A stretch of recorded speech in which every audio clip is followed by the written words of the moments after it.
Now, I want to share a story with you, and this is actually an article that I wrote over the weekend called All Wars Are Bankers' Wars. And I went in, I did a lot of research. It's posted to the front page of whatreallyhappened.com. I understand it's already gone viral. It's being reposted around the web. But I wanted to basically tell it to you here on the radio show. And it's a very long story. We're probably going to take the rest of the hour to do it. But it's something that you need to understand, that all of these wars and assassinations that we're told are crazed lone nut assassins or weapons of mass destruction or bringing democracy, all of them track back to the private central bankers as the initiating event. And the more you study this, the more you will realize all the wars are wars for the bankers, for the private central bankers. And I know a lot of people are going to have difficulty comprehending this, just how many of these wars we have fought as a nation were fought for no other purpose than to force private central banks onto nations that did not want them. So we're going to have a few examples so you understand why at this particular time in history the United States government is mired in so many wars against so many foreign nations. And there's plenty of precedents for this. Now, going back to the beginning, the United States fought the American Revolution primarily over King George III's Currency Act, which forced the colonists to abandon their own government-issued currencies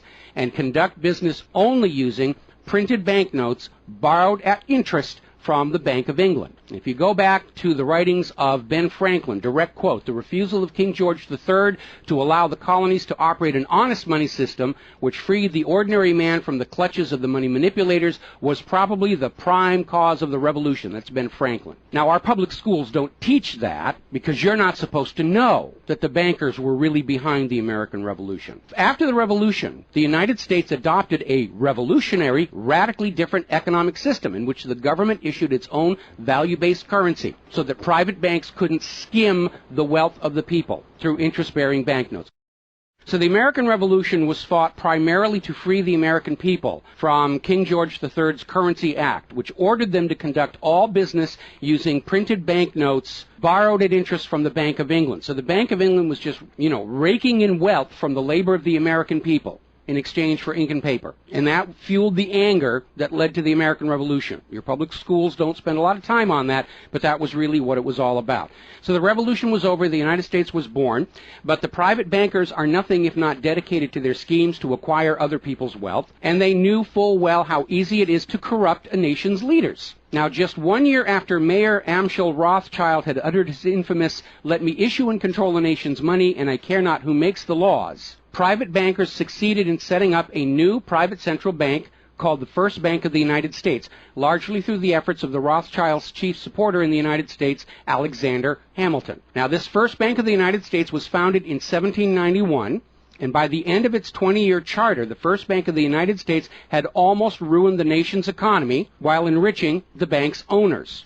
As a result, Congress refused to renew the charter and signaled their intention to go back to a state-issued, value-based currency on which the people paid no interest at all to any banker. This resulted in a threat from Nathan Mayer Rothschild against the U.S. government. Quote, "Either the application for renewal of the charter is granted, or the United States will find itself involved in a most disastrous war." End quote. Congress still refused to renew the charter for the First Bank of the United States, whereupon Nathan Mayer Rothschild railed, quote, "Teach those impudent Americans a lesson. Bring them back to colonial status." End quote. Financed by the Rothschild-controlled Bank of England, Britain then launched the War of 1812 to recolonize the United States and force them back into the slavery of the Bank of England's banknotes, or to plunge the United States into so much debt they would be forced to accept a new private central bank. And the plan worked. Even though the United States won the War of 1812, Congress was forced to grant a new charter for yet another private bank, issuing the public currency as loans at interest, the Second Bank of the United States. Once again, private bankers were in control of the nation's money supplied and cared not who made the laws or how many British or American soldiers had to die for it. So once again, the nation was plunged into debt, unemployment, poverty by the predations of the private central bank, and in 1832, Andrew Jackson successfully campaigned for his second term as president under the slogan, "Jackson and no bank." True to his word, Jackson succeeded in blocking the renewal of the charter for the Second Bank of the United States of America. And this was where that famous quote came from Andrew Jackson. Quote, "Gentlemen, I too have been a close observer of the doings of the Bank of the United States. I have had men watching you for a long time, and I am convinced that you've used the funds of the banks to speculate in the breadstuffs of the country. When you won, you divided the profits amongst you, and when you lost, you charged it to the bank. You tell me that if I take the deposits from the bank and annul the charter, I shall ruin 10,000 families. That may be true, gentlemen, but that is your sin. Should I let you go on, you will ruin 50,000 families, and that would be my sin. You are a den of vipers and thieves. I've determined to rout you out, and by the eternal God, I will rout you out. End quote. Andrew Jackson. Shortly after the charter for the Second Bank of the United States expired, there was an assassination attempt on Andrew Jackson, and it failed when both pistols used by the assassin, Richard Lawrence, failed to fire. Later on, Lawrence explained the motive for the assassination by saying that with President Jackson dead, money would be more plenty. So it was an assassination motivated by the interests of the bankers. Now, our public school system is as subservient to the bankers' wishes to keep certain history from you, just as the corporate media is subservient to Monsanto's wishes to keep the dangers of GMOs from you, and the global warming cult's wishes to conceal from you the fact that Earth has actually been cooling for the last 16 years. So it should probably be no surprise that the financial dimension of the Civil War are not well known to the average American. It's portrayed in our history books and our popular media as an internal dispute over slavery, but in fact it was a war with global implications.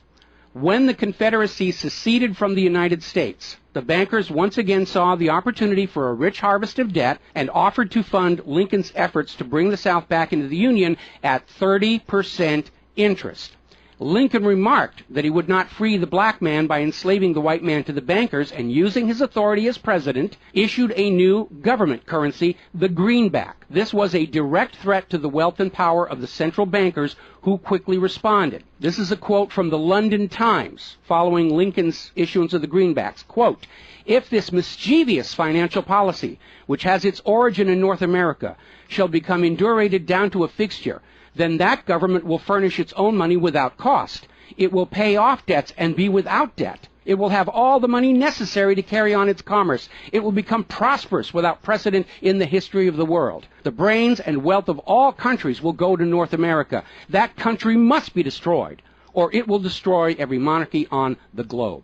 So, goaded by the private bankers, much of Europe supported the Confederacy against the Union, with the expectation that victory over Lincoln would mean the end of the greenback. France and Britain seriously considered an outright invasion on the United States in support of the Confederacy, but they were held at bay by Russia. A little bit of history most Americans don't understand. Russia came to the aid of Lincoln's Union during this crisis. Now, at that time, Russia had just ended their serfdom system, and they had a state central bank similar to the system the United States had been founded on. Now, free of European intervention, the Union won the war, and Lincoln announced his intention to go on issuing the greenbacks. Following Lincoln's assassination, the greenbacks were pulled from circulation, and the American people forced to go back to an economy based on banknotes borrowed at interest from the private bankers. So finally, in 1913, the private central bankers of Europe, in particular the Rothschilds of Great Britain, the Warburgs of Germany, met with their American financial collaborators on Jekyll Island, Georgia, to form a new banking cartel with the express purpose of forming the Third Bank of the United States, with the aim of placing complete control of the United States money supply once again under the control of private bankers. Owing to hostility over the previous banks of the United States, the name of this third bank was changed to the Federal Reserve, in order to grant the new bank a quasi-governmental image. But in fact, it is a privately owned bank. It's no more federal than Federal Express. In fact, last year, the Federal Reserve successfully rebuffed a Freedom of Information lawsuit by Bloomberg News on the grounds that as a private banking corporation, and not actually a part of the U.S. government, the Freedom of Information Act did not apply to the operators of the Federal Reserve. So 1913 proved to be a transformative year for the nation's economy. First, with Congress' passage of the 16th Income Tax Amendment and the false claim it had been ratified. Here's another direct quote. "I think if you were to go back and try and find and review the ratification for the 16th Amendment, which was the internal revenue, the income tax, I think if you went back and examined that carefully, you would find that a sufficient number of states never ratified that amendment," end quote. That's U.S. District Court Judge James C. Fox in Sullivan versus United States, 2003. Later that same year, 1913, and apparently unwilling to risk another questionable amendment, Congress passed the Federal Reserve Act over the Christmas holiday in 1913, while members of Congress opposed to the measure were at home. This was a very underhanded deal, as the Constitution explicitly vests Congress with the authority to issue the public currency, does not authorize its delegation, and thus would have required a new amendment to transfer that authority to a private bank. But pass it, Congress did, and President Woodrow Wilson signed it as he promised the bankers he would in exchange for generous campaign contributions. Now, President Wilson later regretted that decision. You've probably heard this quote before, but you're going to get it again. Quote, "I am a most unhappy man. I have unwittingly ruined my country. A great industrial nation is now controlled by its system of credit. We are no longer a government by free opinion, no longer a government by conviction and the vote of the majority, but a government by the opinion and duress of a small group of dominant men." That was Woodrow Wilson writing in 1919. Now, 1 year after the passage of the Federal Reserve Act, World War I started, and it is important to remember that prior to the creation of the Federal Reserve, there was no such thing as a world war. Now, World War I actually started between Austria, Hungary, and Serbia, but quickly shifted to focus on Germany. Why Germany? They didn't start the war. Why was Germany the villain in World War I? Well, the real reason was their industrial capacity was seen as an economic threat to Great Britain. Great Britain's pound was already in decline at the time because too much economic emphasis was on banking and finance, and not enough was on agricultural development, industrial development, and infrastructure. It's very much like the situation we have in the United States right now. All the financial operatives, they want to play the Wall Street games, and other parts of the economy are being neglected. We've lost a great deal of our manufacturing. We're not the agricultural exporter we used to be because everybody's over there at Wall Street playing in that giant open-air casino. Now, pre-war Germany did have a private central bank, but it was under strict control by the German government to keep inflation at reasonable levels and to make sure that all of the German economy was being properly funded, just like Putin did with their central bank about a month ago. Under government control by the German government, investment was guaranteed to internal economic development, and as a result, Germany had become a major manufacturing technological power. They were exporting products that Great Britain could not compete with. So in the media of the day, Germany was portrayed as the main opponent of World War I. And not just defeated, it was flattened. Now, following the Treaty of Versailles, Germany was ordered to pay the war costs of all the participating nations, even though Germany had not started that war. This amounted to 3 times the value of all of Germany itself. Germany's private central bank, to which the German government had gone deeply into debt to pay the cost of the wars, was allowed to break free of government control. That led to the massive inflation of the Weimar Republic, followed, permanently trapping the German people in endless debt. And money speculators were running rampant, and it led to these situations where you had literally a whole basket full of paper notes to get a loaf of bread. Now, when the Weimar Republic collapsed economically, it opened the door for the National Socialists to take power. Their first financial move was to issue their own state currency, which was not borrowed from private central banks. It was based on a unit of value, not a unit of debt. Freed from having to pay interest on the money in circulation, Germany blossomed and quickly began to rebuild its industry. It was an amazing transformation to see. The media called it the German miracle. Time magazine lionized Hitler for the amazing improvement of life for the German people and the explosion of German industry, and they even named him Time magazine's Man of the Year in 1938. And then once again, Germany's prosperity and freedom from a private central bank loaning the public currency at interest became a threat to other nations and other powers. I have a couple of quotes here from Winston Churchill that tells you what was really going through the minds of Europe in the years leading up to World War II. Quote, "Should Germany merchandise again," which means do business, "should Germany merchandise again in the next 50 years, we have led this war, World War I, in vain." That was Winston Churchill writing in the Times in 1919. Another quote, quote, "We will force this war upon Hitler if he wants it or not," end quote. Winston Churchill in a 1936 radio broadcast. Quote, "Germany becomes too powerful. We have to crush it," end quote. Winston Churchill in November 1936 speaking to U.S. General Robert Wood. Quote, "This war is an English war, and its goal is the destruction of Germany." Winston Churchill, autumn 1939 broadcast. So it was all about economics and profitability. Now, Germany's state-issued value-based currency was also a direct threat to the wealth and power of the private central banks around the world. And as early as 1933, they started to organize a global boycott against Germany to strangle this upstart ruler who thought he could run his nation without a private central bank. Now, as had been the case in World War I, Great Britain and other nations threatened by Germany's economic power looked for an excuse to go to war. And as public anger in Germany grew over the boycott, Hitler foolishly gave them that excuse. Years later, in a spirit of candor, the real reasons for the war were made clear. Quote, "The war wasn't only about abolishing fascism, but to conquer sales markets. We could have, if we had intended so, prevented this war from breaking out without doing one shot, but we didn't want to." End quote. Winston Churchill to Harry Truman, March 1946. One more quote here. Quote, "Germany's unforgivable crime before World War II was its attempt to loosen its economy out of the world trade system and to build up an independent exchange system from which the world finance couldn't profit anymore. We butchered the wrong pig." End quote. Winston Churchill writing in his book, The Second World War.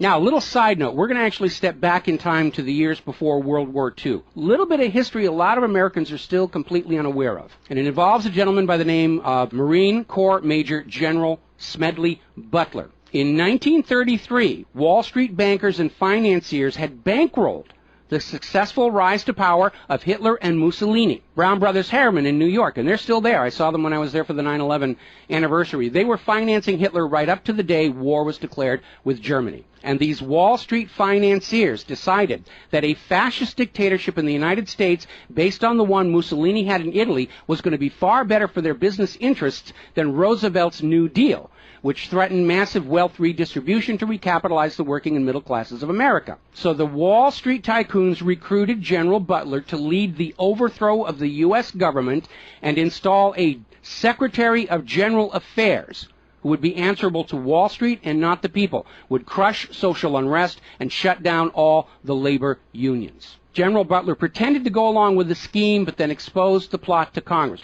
So they recruited Marine Corps Major General Smedley Butler to lead this coup d'etat, because Butler was very popular with the soldiers, and his image as part of this move would help convince the military this was the right thing to do. Now, to his credit, Major General Smedley Butler, remembering his oath to the Constitution, pretended to go along with the scheme, but then exposed the plot to the United States Congress. Congress, then as now in the pocket of Wall Street bankers, refused to act. When Roosevelt learned of the planned coup, he demanded the arrest of the plotters, but the plotters simply reminded Roosevelt that if any one of them were sent to prison, their friends on Wall Street would deliberately collapse the still fragile U.S. economy and blame Roosevelt for it. So Roosevelt was unable to do anything about this attempted coup d'etat until the start of World War II, at which time he prosecuted many of the plotters under the Trading with the Enemy Act. Now, mostly it was glossed over, it was just a rumor, unfounded, it's wacko conspiracy theory, but in 1967, the congressional minutes of Smedley Butler's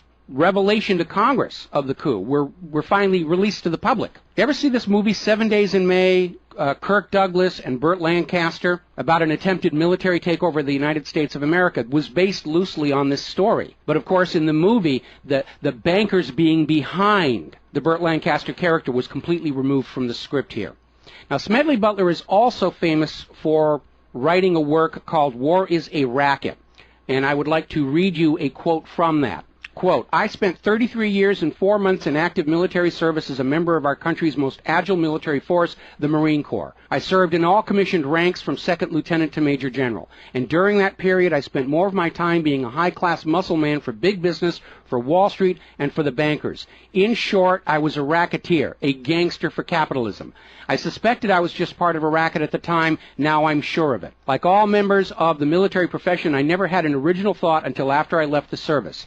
My mental faculties remained in suspended animation while I obeyed the orders of the higher-ups. This is typical with everyone in the military service. Thus, I helped make Mexico and especially Tampico safe for American oil interests in 1914. I helped make Haiti and Cuba a decent place for the National City Bank boys to collect revenues in. I helped in the raping of half a dozen Central American republics for the benefit of Wall Street. The record of racketeering is long. I helped purify Nicaragua for the International Banking House of Brown Brothers in 1909 through 1912. I brought light to the Dominican Republic for American sugar interests in 1916. In China in 1927, I helped see to it that the Standard Oil went its way unmolested. During those years, I had, as the boys in the back room would say, a swell racket.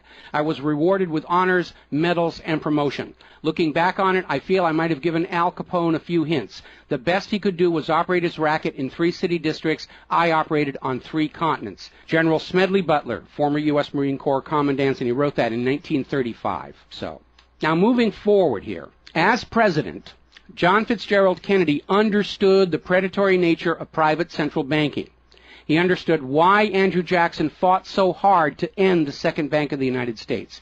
So Kennedy wrote and signed Executive Order 11110, which ordered the U.S. Treasury to issue a new public currency called the United States Note. Now, Kennedy's United States notes were not borrowed from the Federal Reserve. They were created by the U.S. government and backed by the silver stockpiles held by the U.S. government. It represented a return to the system of economics the United States had been founded on, and it was perfectly legal for Kennedy to do so under the Constitution.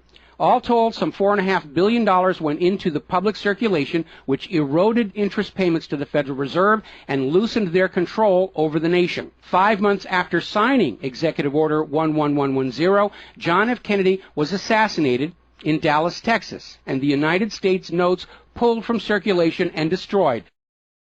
Following Kennedy's assassination, John J. McCloy, president of the Chase Manhattan Bank and president of the World Bank, was named to the Warren Commission. Now, I don't care how good a banker he is, he's not qualified to be investigating a murder, which is what we were told the Warren Commission was all about, to get the truth of the assassination. But we all know that the Warren Commission was there to cover up what was going on, and obviously we can presume safely that John J. McCloy's presence on the Warren Commission was to make sure the American public never got even a hint of the financial dimensions behind the assassination. So, as we enter the 11th year of what I am certain future history will most certainly describe as World War III, we need to examine the financial dimensions behind all these wars. Why are we here? Why are our children being killed and crippled? Is this another war for the profit of the private central bankers? And the answer is yes. Now, toward the end of World War II, when it became obvious that the Allies were going to win and dictate the post-war political environment, the major world economic powers met at Bretton Woods, a luxury resort in New Hampshire, in July of 1944, and they hammered out the Bretton Woods Agreement for International Finance. The British pound lost its position as the global trade and reserve currency to the U.S. dollar. There are indications this was part of the price demanded by Roosevelt in exchange for the U.S. entry into the war. Now, absent the economic advantages of being the world's go-to currency, Britain was forced to nationalize their Bank of England in 1946. The Bretton Woods Agreement, ratified in 1945, in addition to making the dollar the global reserve and trade currency, obligated the signatory nations to tie their currencies to the dollar. The nations that ratified Bretton Woods did so on 2 conditions. The first was that the Federal Reserve would refrain from overprinting the dollar, basically as a means to loot real products and produce from other nations in exchange for ink and paper. It basically was an imperial tax imposed by the U.S. economic system on the rest of the world. That assurance of no overprinting was supposedly backed up by the second requirement, which was that the U.S. dollar would always be convertible back to gold by the U.S. government at $35 an ounce. Now, of course, the Federal Reserve, being a private bank and not answerable to the U.S. government, did in fact start overprinting paper dollars, which were sent to other nations around the world, and under Bretton Woods, they had to send back products and produce and raw materials at full value. And much of the perceived American prosperity of the 1950s and 60s was the result of these foreign nations having to send real raw materials, goods, produce, back to the United States in exchange for these little pieces of paper with ink all over them, because they were forced to accept these paper notes as being worth $35 per ounce of gold. Then in 1970, France started looking at this huge pile of printed paper notes sitting in their bank vaults. for which real French products like wine and cheese had been traded, and it notified the United States government that they would exercise their option under Bretton Woods to return all those paper notes for gold at the agreed-upon $35 per ounce exchange rate. The problem was the United States had nowhere near the gold to redeem all those paper notes. So on August 15, 1971, Richard Nixon temporarily, nudge, nudge, wink, wink, say no more, suspended gold convertibility of the U.S. Federal Reserve notes. This Nixon shock, as it was termed at the time, effectively ended Bretton Woods, and many global currencies started to delink from the U.S. dollar. And it created another problem because the United States had been collateralizing their loans, money borrowed from other governments and foreign investors, with the American nation's gold reserves. And with the awareness that there wasn't enough gold to redeem all the Federal Reserve notes, lenders to the U.S. were starting to wonder, did the U.S. government have enough gold to collateralize their outstanding debts? Foreign nations began to get very nervous about the loans to the United States, and they were understandably reluctant to loan any additional money without some form of collateral. So what Richard Nixon did is he founded the environmental movement with the EPA and its various programs like wilderness zones and roadless areas and heritage rivers, wetlands, and all these other little different programs which all took vast areas of public lands and made them off limits to the American people, who are technically the owner of all those lands. But Nixon had no concern for the environment, and the real purpose of this land grab, under the guise of the environment, was to pledge those pristine lands and their vast mineral resources as collateral on the outstanding national debt. The multitude of all these different programs was simply to conceal the scale of the land grab and collateralization of the American people's heritage. And it actually today covers almost 25% of the entire nation, is now locked up by these EPA programs and pledged as collateral on government borrowing. Now, with open lands, available lands for collateralization already in short supply, the U.S. government embarked on a new program to shore up sagging international demand for the dollar. The United States approached the world's oil-producing nations, mostly in the Middle East, and offered them a deal. In exchange for only selling their oil for dollars, the United States would guarantee the military safety of those oil-rich nations. The oil-rich nations would agree to spend and invest their U.S. paper dollars inside the United States, particularly in U.S. Treasury bonds, which would be redeemable through future generations of U.S. taxpayers. The concept was labeled the petrodollar. In effect, the United States, no longer able to back the dollar with gold, was now backing it with oil, other people's oil. And that necessity to keep control over those oil nations to prop up the dollar has dominated America's foreign policy in the region ever since. But as America's manufacturing and agriculture has declined, the oil-producing nations faced a dilemma. Like France, they've got piles and piles of these paper notes and treasury bonds piling up in their vaults, and there really wasn't all that much except real estate they wanted to buy from the United States of America. Europe's cars and aircraft were superior and less costly. In more recent times, America's experiment with GMO food crops has led a lot of nations to simply avoid buying U.S. agricultural exports. Israel's constant belligerence against its neighbors has caused the oil-producing nations to wonder if the U.S. could actually keep their end of the petrodollar arrangement. So oil-producing nations started to talk of selling their oil for whatever currency the purchasers wanted to pay. Iraq, already somewhat hostile to the United States following Desert Storm, demanded the right to sell their oil for euros in 2000. In 2002, the United Nations agreed that Iraq had a right to sell their oil for euros under the Oil for Food program. 1 year later, 2003, the United States reinvaded Iraq, lynched Saddam Hussein, and placed Iraq's oil back on the world market, only available for U.S. dollars.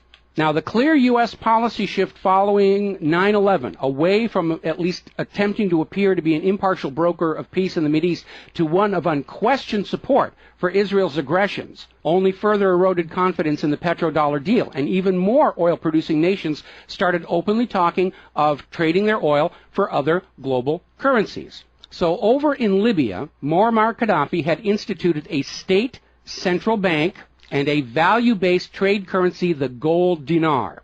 Gaddafi then announced that Libya's oil was for sale, but only for the gold dinar. Other African nations, seeing the rise of the gold dinar and the euro, even as the U.S. dollar continued its inflation-driven decline, flocked to the new Libyan currency for trade.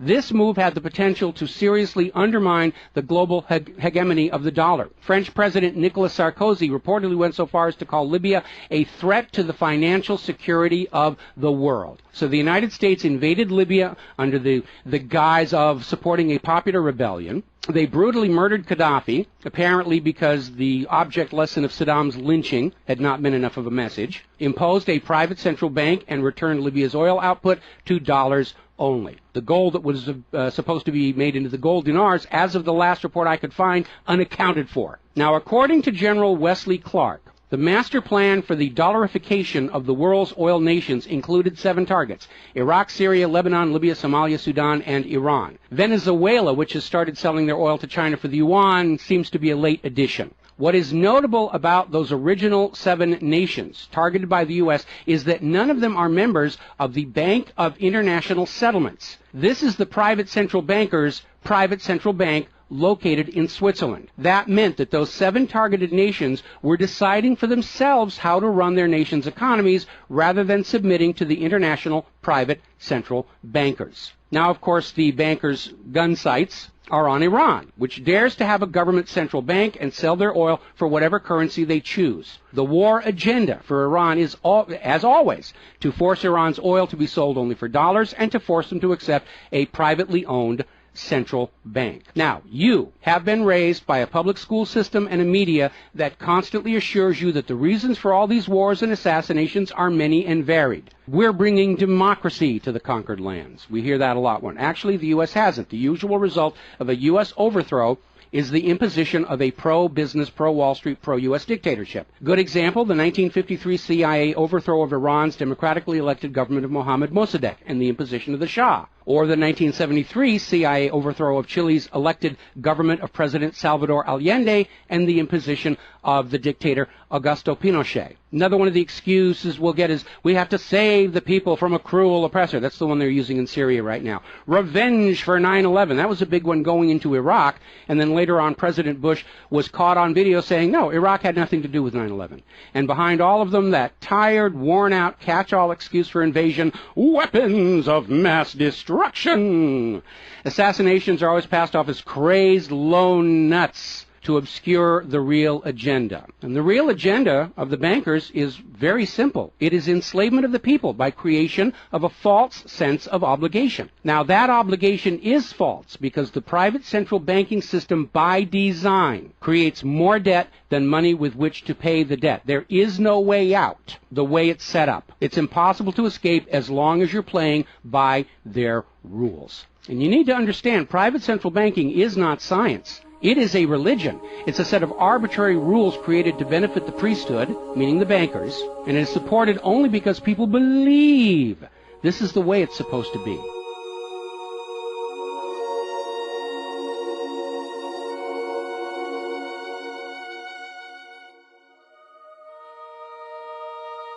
It is a religion. It's a set of arbitrary rules created to benefit the priesthood, meaning the owners of the private central banks. The fraud persists with often lethal results only because the people are brainwashed into believing that this is the way life is supposed to be, and no alternative exists or should even be dreamt of. Now, this same approach, the same brainwashing, was true of 2 earlier systems of enslavement, rule by divine right and slavery, both systems built to trick people into obedience, and both now recognized by modern civilization as illegitimate. So now we are on the verge of a new era in history where we will recognize that rule by debt, rule by private central bankers issuing the public currency as a loan at interest is equally illegitimate. It only works as long as people allow themselves to believe that this is the way life is supposed to be. But you need to understand something that's the core of the issue. Private central banks do not exist to serve the people, the community, or the nation. Private central banks exist to serve their owners, to make them rich beyond the dreams of Midas, and all for the cost of ink, paper, and the right bribe to the right official, and the occasional assassination. But behind all these wars and all these assassinations, the 100 million plus horrible deaths from all of these wars, lies a single policy of financial dictatorship. The private central bankers only allow rulers to rule, only on the promise that the people of a nation be enslaved to the private central banks. Rulers who do not go along with that will be killed, their nation invaded by those other nations still enslaved to the private central banks. The bankers themselves don't fight these wars. Their children are not in these wars. A nation tries to break free of the private central bankers like Libya. All the other nations under the bankers' control pile on and destroy them. This so-called clash of civilizations you are being told about by the corporate media, it's really a war between banking systems, with the private central bankers forcing themselves onto the rest of the world, no matter how many millions must die for it. The constant hate-mongering against Muslims you see in the corporate media lies in a simple fact. Like the ancient Christians, prior to the Knights Templars, Muslims forbid usury or the lending of money at interest because they saw in ancient times, like Rome, how these banking practices could destroy an entire society. And that is the reason our government media insists that Muslims have to be hated and killed and converted. They refuse to submit to currencies loaned at interest. They refuse to be debt slaves. That makes them a threat to the natural order of the world, the new world order of global fascist dictatorship. So, off to war your children must go to spill their blood for the money junkies' gold. We barely survived the last 2 world wars. Now we're going into the third one in the nuclear bioweapon age. That is very dangerous. We have to ask ourselves, are the private central bankers willing to risk incinerating the whole planet to feed their greed? Apparently so. You as parents, as siblings, as spouses, need to ask yourself, do you really want to see your loved ones in uniform, killed and crippled, all for a bank balance sheet? But the whole point of this article, the whole point of what I'm sharing with you today, and this is all history, you can go out and hunt it down for yourself. Behind all the flag waving, behind all the propaganda, behind the crazed lone nut assassins, weapons of mass destruction, all of the modern wars this nation have fought are wars by and for the private bankers, fought and bled for by third parties unaware of the true reason they're expected to gracefully accept being killed and crippled for. And the process is quite simple. We've explained it before on this show. As soon as the private central bank issues its currency as a loan at interest, the public is forced deeper and deeper into debt. When the people are reluctant to borrow anymore, that's when the Keynesian economists demand the government borrow more to keep the pyramid scheme working. When both the people and the government refuse to borrow anymore, that is when the large wars get started, to plunge everyone even deeper to debt to pay for the war, and then after the war to borrow even more to rebuild. And when these horrible wars are over, the ordinary people have basically what they had before the war, except their graveyards are a lot larger, and everyone is in debt to the private bankers for the next century. That is why Brown Brothers Harriman in New York was funding the rise of Adolf Hitler, because war is the bankers' richest harvest. We all need to recognize this is what all these wars have been about. Private central banking, enlarging their domain, imposing their will on nations that do not want it, imposing their system on the rulers of nations who do not want it. Bribery, blackmail, assassination, they will do anything to maintain their stranglehold on the productivity of the world's people. And as long as private central banks are allowed to exist, inevitably, as the night follows the day, there will be poverty, hopelessness, millions of deaths in endless world wars until the earth itself is sacrificed in flames to Mammon. The path to true world peace lies in the abolishment of all private central banking everywhere, and a return to the state-issued, value-based currencies that allow nations and people to become prosperous through their own labor and development and efforts. Now, I mentioned the Knights Templars. Prior to the Knights Templars, Christianity, like Islam, forbade usury because Christianity, much of Orthodox Christianity, came out of Rome, and they had seen firsthand what debt-based economies do, even to the Roman Empire. They'd seen it firsthand. So they had a ban on usury. And the Knights Templars were able to basically either bribe or blackmail the Pope to get a special dispensation that allowed them to rent money, is what they called it. They didn't call it usury, they called it renting money. A lot of modern predatory banking practices were pioneered by the Knights Templars. And they plunged Europe into hopelessly unpayable debt until finally French King Philip IV, otherwise known as Philip the Fair, did the only solution he could do, because he understood as long as you believed in the rules of the bankers, as long as you played by the rules they created to serve themselves, you are hopelessly trapped. And so Philip thought outside the box, and I know he's demonized for it, but in looking at the history of the Templars, it was his last resort. He sent messages to all of the regions in France, secret orders on the same time, in the same moment, on the same day. All of the Templars were arrested. and their commanderies, which is what they called their banks, were broken into, looking for looted wealth. They didn't find a lot of it. It was a paper empire, just like the Federal Reserve is. It's all based on paper. There's nothing of any real value there. It's all paper notes. And he sent the Templars to prison and execution, except for Scotland and Portugal, where the Pope and King Philip IV really didn't have a lot of control. I think that the governments of the world, looking at the situation, looking how close we are to seeing this current world conflict emerge into a full-blown global thermonuclear war, that maybe they need to start thinking about the wisdom of King Philip the Fair and say it's time to simply grab all these private central bankers all at the same time so they can't simply skedaddle from one nation to another and come back and try the same thing again, as they will inevitably do, because these people are addicts. They're hopelessly addicted to other people's money. It's why we call them money junkies. When we see somebody who's addicted to cocaine or methamphetamine or heroin, and we can easily see how they're destroying their home and community around them. Now we need to look at these money addicts and look at how they're destroying the entire world around them. And it's time for an intervention. It's time for us to become private central banking heretics, to stop believing that this is the way life is supposed to be, because it isn't. It isn't even the way the United States was actually started. And they're trying as hard. Look at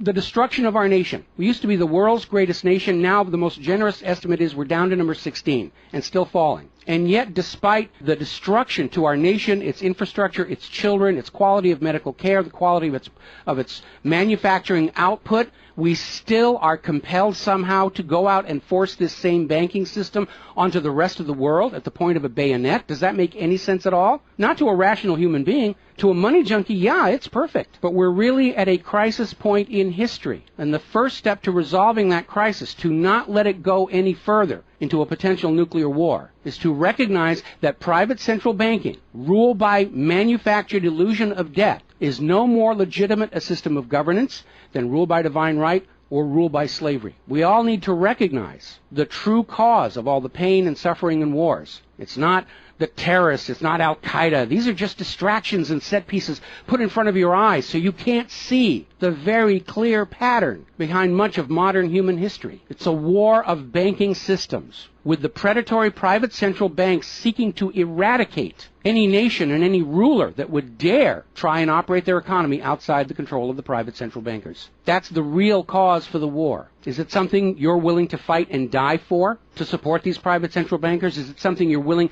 to let your sons and daughters and brothers and sisters be blown to bloody bits for, so the money junkies can have their latest fix, just a little tiny bit more gold or a little larger number on the bottom of that brokerage statement, so they can have today's thrill, their fix of money that is bought with the blood of your children? I don't think so. But the time has come to point out what really is the cause of all causes behind all the wars and suffering that our planet is having to endure and our people are having to endure. The common enemy of all humankind are private central banks issuing the public currency as a loan at interest. And as history will show, they will do anything, up to and including global wars, to keep their lock on yours and your children's future economic well-being and productivity. We're not a free society. Media will tell us that we're free, but we're not free. We are slaves. Our slave chains are made of paper, and that paper is the Federal Reserve note. Too few of our leaders have tried to stand up to